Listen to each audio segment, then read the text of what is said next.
Hello everyone, and welcome to the Anatomy of Knitting, episode 71.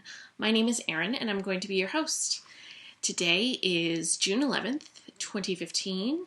It is an overcast and cloudy day here in Cork, Ireland, and we're back. We're home. Those of you who watched the last episode, you know that it was a joint episode between myself and Christine from the Yarnings podcast. I always enjoy doing a joint podcast with her. It's nice to be able to have somebody else to interact with and do a podcast with. So that was super fun. And we're looking into ways to do this, do a joint podcast once a quarter over the internet. I am 8 hours ahead of her, so we have to kind of juggle the time difference and everything. So I want to thank all the new viewers who are checking out my podcast and say welcome. Hope you enjoy this. And I want to say thank you to all the other viewers who come back. Here's your cat cameo number 1. Let's see, what else? Oh, I am a Craftsy affiliate, so if you use the website Craftsy, that's CRAFTSY.com, it's a website where you can find classes for all sorts of things. They have cooking classes, drawing classes, art classes, rubber stamping classes, papercraft classes, knitting classes, sewing classes, quilting classes, just a bunch of nice, fun classes. There's a fair amount that are free, but some of them are pay for the class, and then you have it forever. If you decide to buy a class on Craftsy, please go over to my website, theanatomyofknitting.com, and click the banner that I have. I believe it's on the, let's see, this is reversed, so it'll be that side. When you buy your class, you will then, I'm sorry, I lost my train of thought. There were some people out front. Here's your cat cameo number 2. When you click on that banner and it takes you to Craftsy, some computer thing that they have set up, it is able to track that I have referred you and gives me a little bit of money. So it's an easy way for you to support the podcast without having to spend any money, or spend money that you'd be spending anyway. So let's see. In this episode, I apparently wrote that it was episode 70, but I think the joint episode was episode 70. I'm going to talk about the week in review. I'm going to show my finished object that I had with Christine's, or had at Christine's. I didn't really get a chance to show it up close. I'm going to talk about a hoe that I have, and show you the work in progress that I have, and talk about some sewing, and then some stash enhancement there too. I apparently forgot to move this stuff over before I started. So, let's get started. The week in review. So the last time we podcasted, I was still in the States visiting my family with my twin toddler sons. It's an adventure traveling with them. Right? So after we spoke via the joint podcast, we took the boys to the Portland Children's Museum, which was super fun for them and for us. The Portland Children's Museum has all sorts of rooms that they have, and I hear my computer trying to take off, so hopefully you're not hearing that too much. I believe I have it doing like multiple things, so let me just change this up. There. Okay, so that's one thing that I have going in the background. Stop. Anyway, Children's Museum.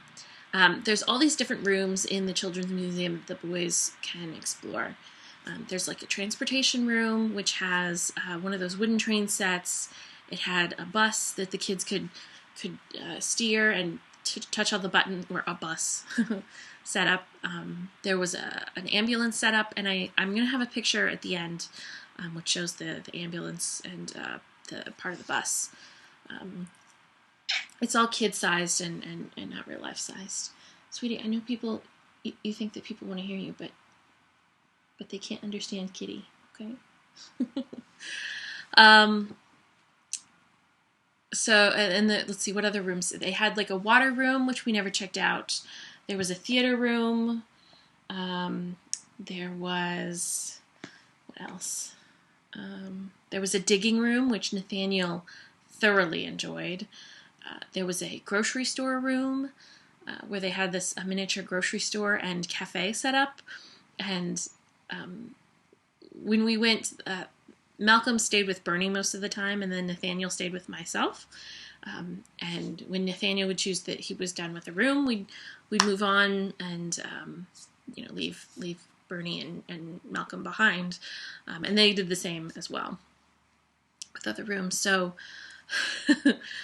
we were bouncing from different rooms, and we would occasionally see one another. Towards the end of the visit, Nathaniel and I found Bernie and Malcolm in the cafe part of the grocery store room. And I guess Malcolm was so hungry, they had all this rubber food, and so he would like pick up the rubber food and try to eat it. So we decided to skedaddle and get some real food instead of some rubber food. But if you're in the area, I certainly recommend going to the Children's Museum. If you live in the area and have children, I would suggest becoming members because it was a bit pricey for everybody to go. So it was nice for a one-time visit, but I think if we lived in the area, we would become members. And it's always a good idea to become members of things you really like to go do, like go to the zoo.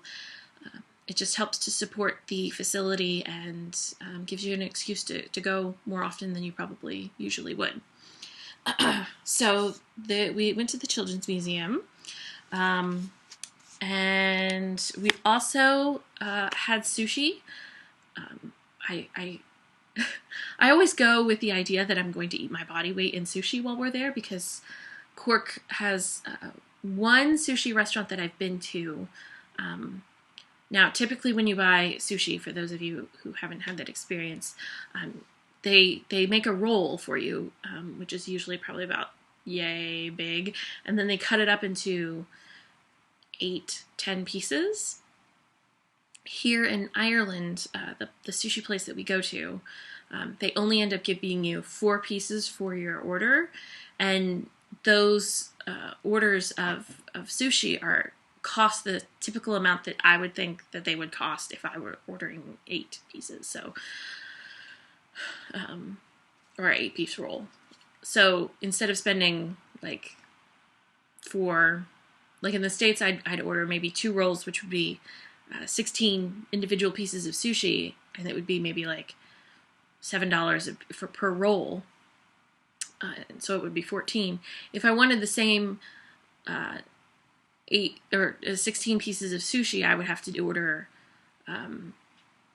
4 rolls or 4 orders of the rolls here, and it would cost appropriately more. So much more expensive here. There was a Japanese place near my parents' house, and Malcolm had miso soup for the first time and seemed to really enjoy it. Ate it. We went there twice, and he ate it twice. When I say that they had sushi, it wasn't real sushi. It's a California roll, so it's cooked. It's like that fake crab and avocado and cucumber. So they didn't have any raw fish. After we did the Children's Museum, we took the boys and my husband's sister and her daughter came with us to the zoo. We went to the Portland Zoo, which was fun. It was on a really warm day. We ended up being in the Portland area for a fairly decent heat wave.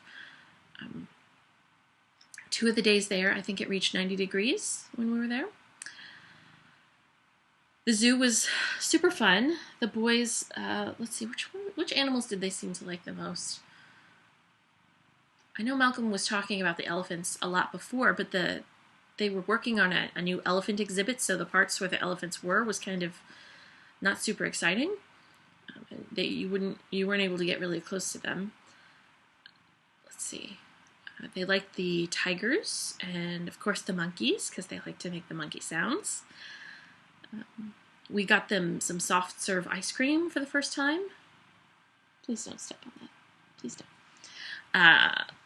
We did it in a bowl. We had them split a bowl of soft serve ice cream, and then I had a cone, and I think my husband had a root beer float, and he ended up giving Malcolm some of his root beer float, and I've been quite adamant about not giving them soda of any kind.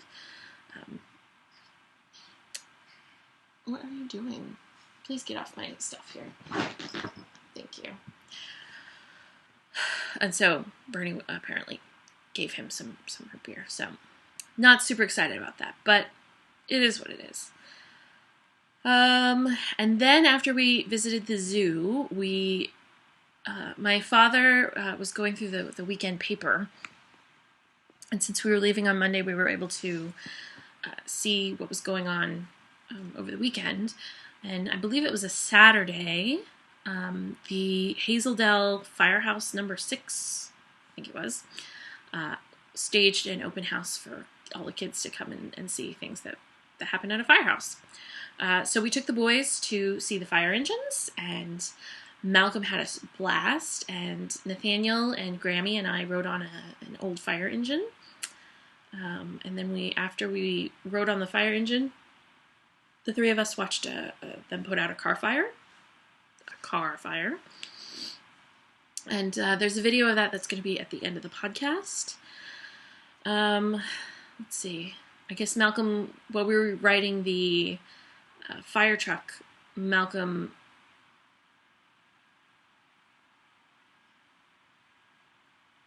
sorry about that. I was hearing weird noises. Like maybe it's Lola? No? Okay, I see Lola at the door. She's fine. Okay. Apparently Malcolm was able to put out a fire with a kiddie fire hose, so that was fun. And very warm. We're very happy to be back. It's much cooler here. It was warm, relatively warm yesterday. It was in the low 60s. Nice enough for long pants and a t-shirt.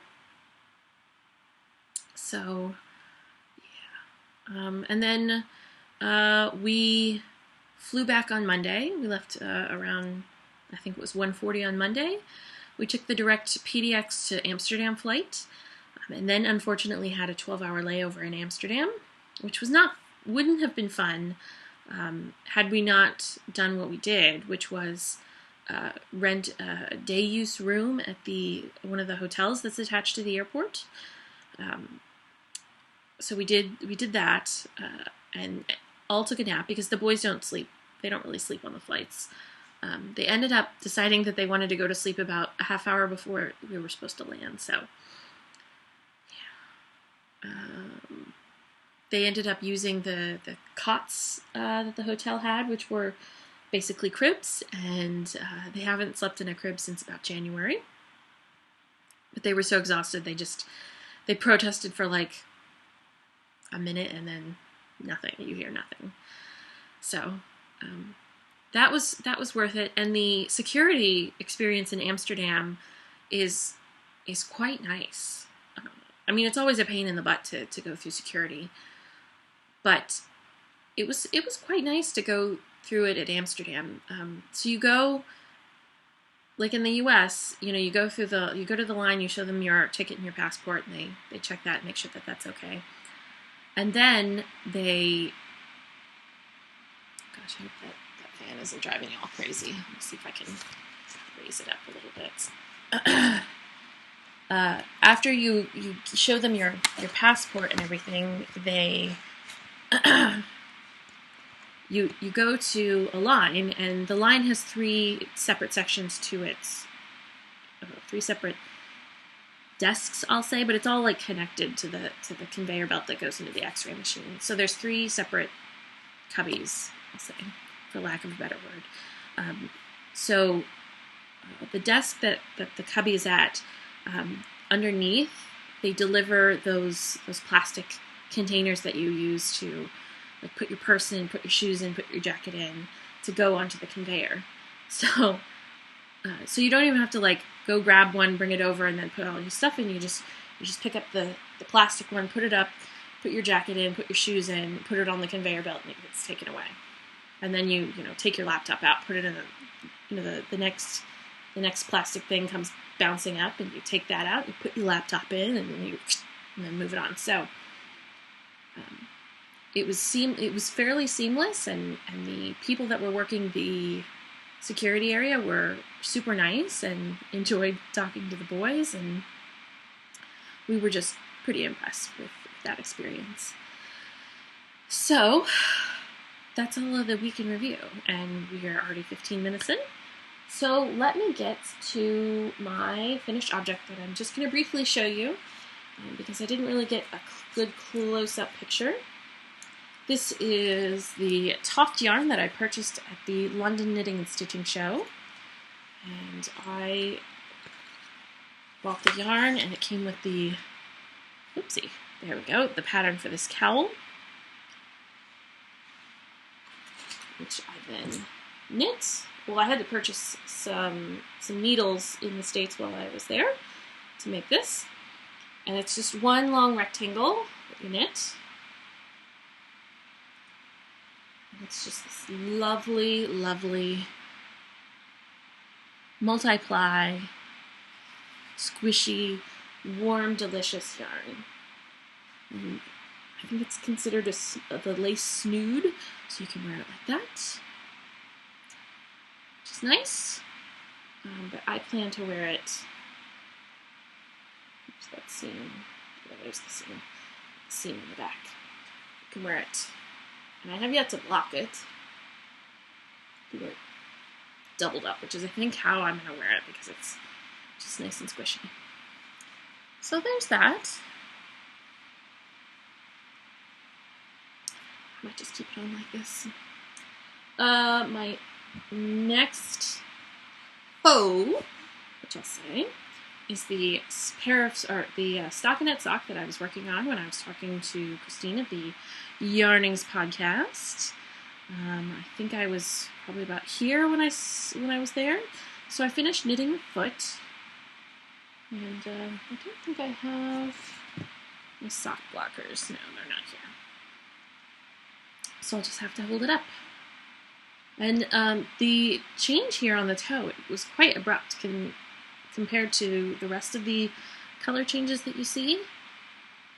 And it's expected here because this is where I did the gusset and the heel. So that color change was I expected, but the toe color change was very abrupt. And there was no knot or anything, so that's a little disappointing. This is the yarn that I'm using. It is Crazy Zauberball by Chocovool. I bought this at Knit and Nibble, which unfortunately does not exist anymore. It's 100 grams, 420 meters, wool and nylon, 2-ply yarn. So I will cast on the next sock.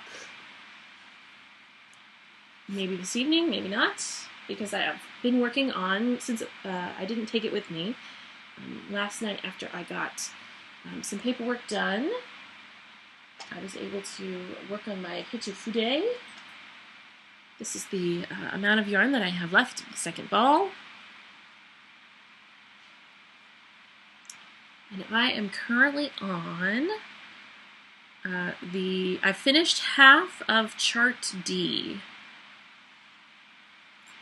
of the lace skirt, for lack of a better term. So, dipping this in my tea. That's a fairly accurate representation of the color. And of course this is going to kind of look like crap because it's lace and it needs to be blocked. And I'm thinking I'm going to do what Christine did and make the skirt of mine longer, because I've got to finish the lace repeat that I'm on, and then I have one more chart to do, and I just don't think it's going to be long enough. So I think that's what I'll do. Make that a little longer. I have, I think, 2 more skeins of This is Vulmize. I've got one here and one upstairs. This is the 100% Merino Superwash, and that is the colorway name. I cannot speak German to save my life, so I'm not going to attempt it. And I purchased this yarn when I went to Germany with my husband. We did that, I think, about 5 years ago. We went over the winter time. We landed in Munich, and then since we were so close to Munich, or since we were in Munich, I told him that I had to go to the Wollmeise store, which is in Pfaffenhofen, which I think is about a half-hour train ride. So, I have my tea.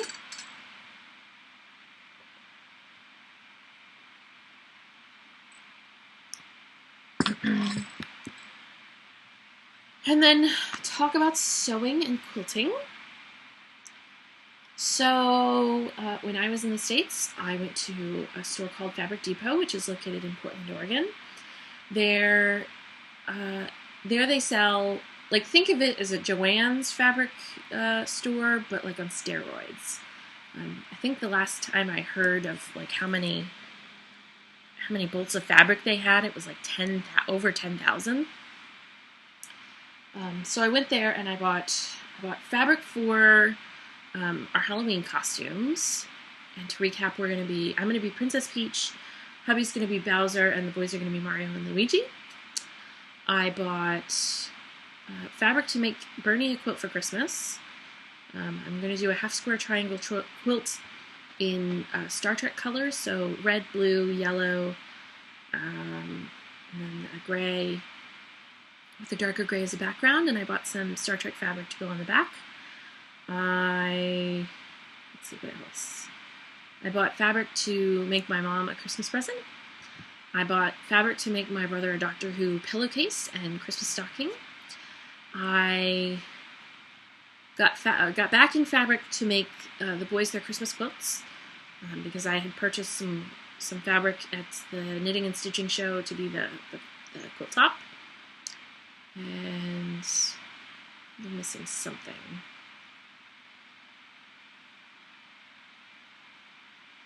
I can't remember what the other thing I bought the fabric for. And we were able to bring all that fabric home in so we took over 3 checked bags, and we packed 2 bags in those bags to bring over all of our stuff that we bought. So one was like a duffel that squashes into its own pocket, and the other was a Rick Steves soft case bag, or soft backpack bag. So we ended up filling everything. But everything was 50 pounds, so we didn't have to do an overage. So we were able to bring everything back, and now I have to get started on all of these Christmas presents. Speaking of Christmas, I ended up finishing, and I think I showed this in the last episode, the Christmas stockings that I had been working on. If you'll remember, I was talking about so this is created using what's called the twister tool, and it creates these pinwheels without having to do any crazy piecing. What you do is you sew charm squares, which are 5-inch squares, together, and then you use this little twister tool to cut out, if you'll see, this right here is the square that you cut out from all those charm squares. The way you put the twister tool on the fabric and cut around it creates that piece there. And then when you lay all the fabrics together, they create this secondary design of the pinwheels. So I have made all of our Christmas stockings for the year. They are fully lined, and they need, I'm going to embroider all of our names on the cuffs. So this is number 1. This is number 2. This one's got a different fabric on the inside. And out. This is number 3.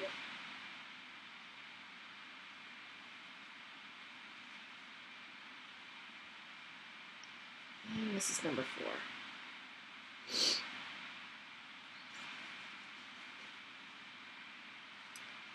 So this should be plenty big to use as Christmas stockings.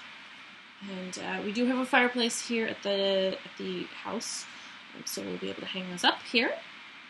I'm really pleased with the way that these turned out. They were pretty easy to make. I did have to MacGyver my twister tool because I bought the wrong one, so I had to use a little square ruler and tape the angle cross in the center. And then the other thing that I have finished since I last spoke to you, this is my Lucky Quilt. This is a design by Camille Ross Kelly. It's also done using half square triangles. So that's the half. So that ends. It's all reversed. So that's the half square triangle. So it's a square made up of two triangles. So the white triangle there, and the navy triangle there. So there's that. I used my friend's long arm to quilt this, which was a fun experience. I attempted to use a different design in all of the big squares here. So I did like a flame design here. I did a meander here. There's a spiral one. There's like a feather meander. Sorts of interesting designs there.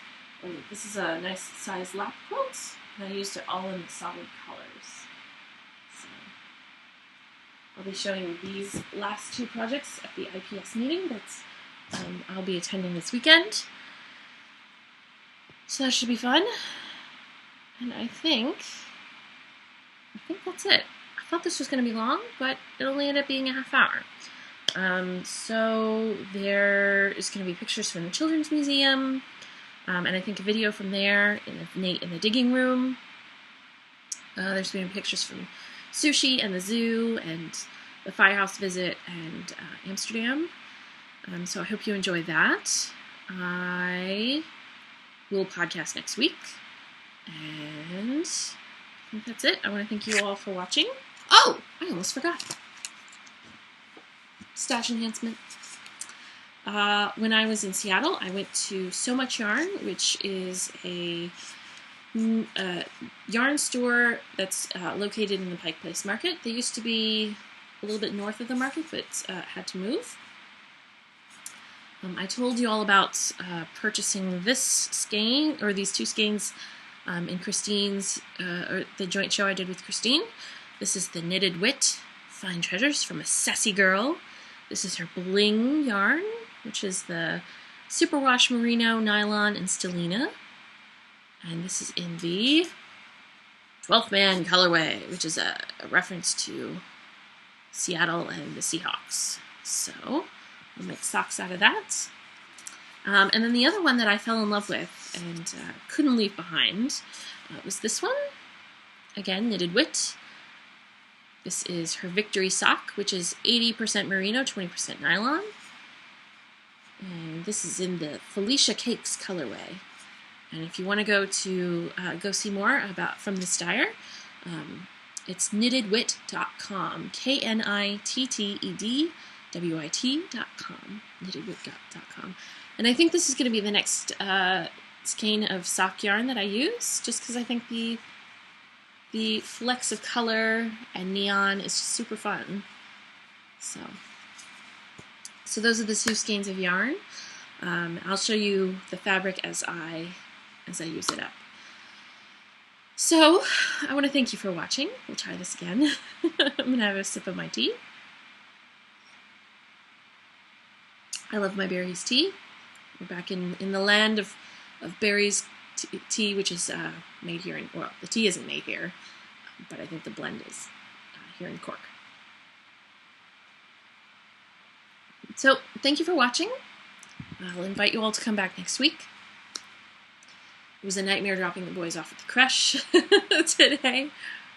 They were quite upset not to be with me, but I think this is a typical reaction, separation anxiety. they've been with me for 2 weeks. So, yep, they're fine now. I got a phone call saying they were having breakfast and being just fine. So anyway, enjoy the pictures and videos, and I did get an Ask Me Anything. I am so forgetful. I did not write that in my show notes. So, Emily's Mimi on Ravelry asked, would you please explain what being an expat means? I've heard the term on several podcasts for Americans living overseas, and I'm curious. So, I've only used it because I've heard other people use it. But if looking up on Google, an expatriate, often shortened to expat, is a person temporarily or permanently residing in a country other than that of their citizenship. The word comes from the Latin terms ex, which means out of, and patria, which is country or fatherland. So I originally had thought this was just a term of Americans living abroad, but apparently it could be anybody from any country. We had this opportunity, and we knew it would be new and exciting and different, so we wanted to take advantage of it. I should do a podcast or I should do a segment in the future about kind of the hoops we have to jump through to be expats. So like, as long as we live out of the country and we don't renounce our citizenship in America, we always have to file taxes no matter what. But there's like a tax treaty between, I know there's a tax treaty between a lot of countries and the United States, but specifically the one that Ireland has with the United States. We claim the money that we paid in taxes here on the tax, on our taxes there, and it's like we won't be double taxed, basically. We don't have to pay taxes on the money we've made here to the United States because there's that tax treaty.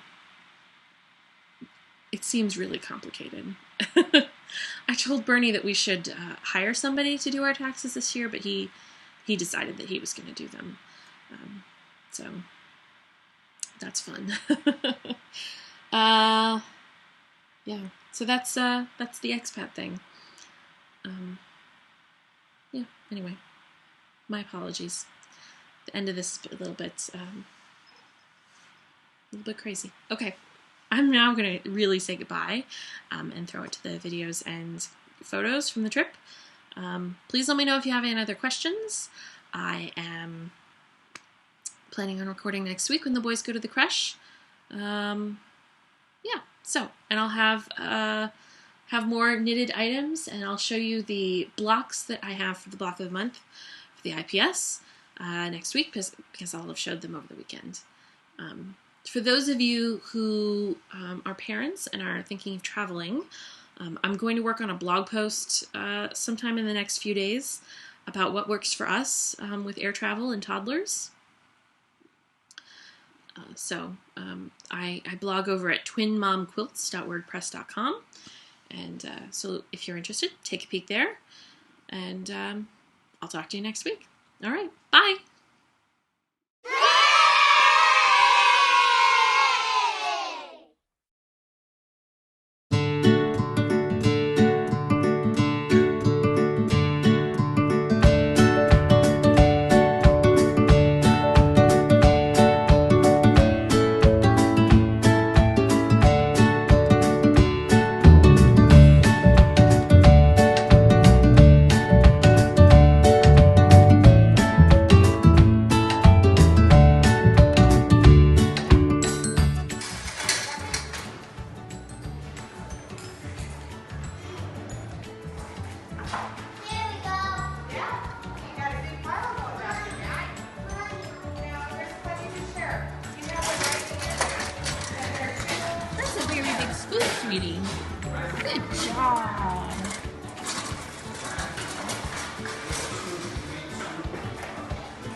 Good job. Thank you.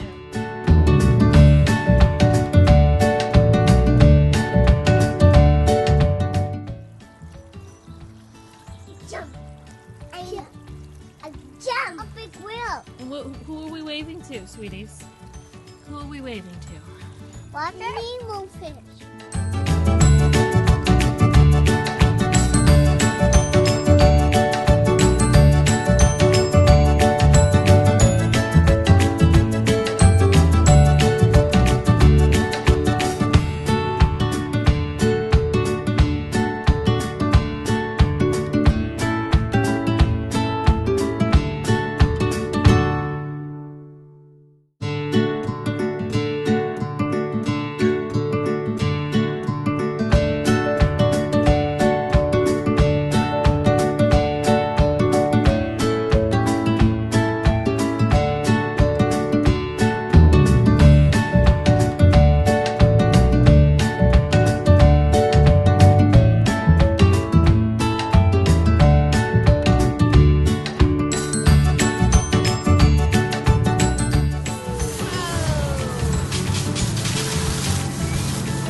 What are you watching for, boys?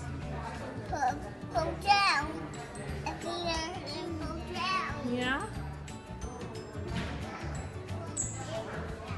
Here he comes.